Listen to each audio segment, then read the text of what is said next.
Associação HAK lança posto de reclamação eleitoral e a município Sanulu Recém-Rua inclui Raiwa e a processo eleição.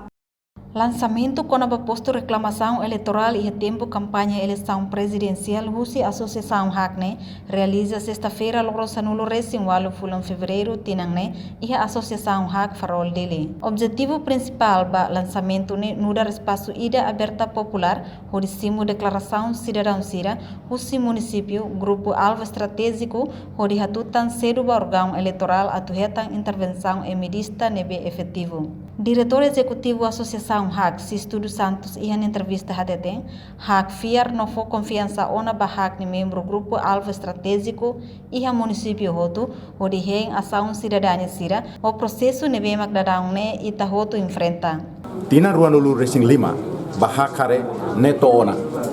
HAC sela tun ba itane comunidade sira e a município valo nebe mak HAC serviço ba. Ai leo ai naru Hermera, Dili, Baucau, Vikeke, Lixa, no Manfali. E HAC fiar foi confiança na ba HAC nia membro grupo alvo estratégico sira e a município valune. A mi rende sirania ação cidadania nebe crítico hodi taumatan baitania processo nebe mak dadang ne itahoto enfrenta. Sisto dos Santos mos acrescenta campanha eleição batinang ne atu sai eleição ba necessidade povo niang ka eleição ba ema nebe mak atu ukonde. Processo eleição idane ajuda teres baitania cidadão kala. Seluk mos itato sukat katak eleição ne necessidade povo niang ka eleição ne ba ukuna indian. Eleição ne necessidade povo niang ka kita bamak eleição ne ba ema cidadão nebe mak atu ukonde. Então itatu hare balanço ne ihane. Nebe posto reclamação idane atu loke espaço basira.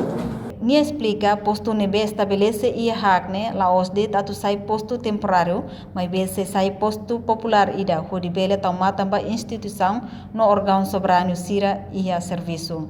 Entretanto, assessor SECOMS Carciliano Oliveira e a mensagem principal, o submídia sira canaliza a informação sira ho educativo informativo lolos la bele cria situação ida nebe bele sai fale preocupação ba comunidade sira e a processo política eleição presidencial.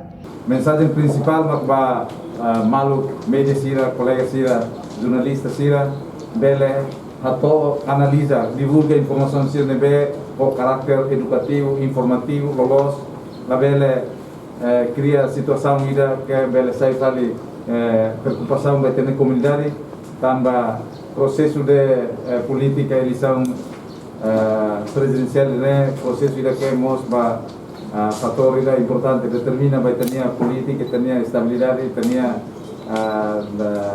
situação nacional vai e tudo. Reportagem Celestina Falo e Melda Fátima Dirce da Cruz, Televisão Timor Post.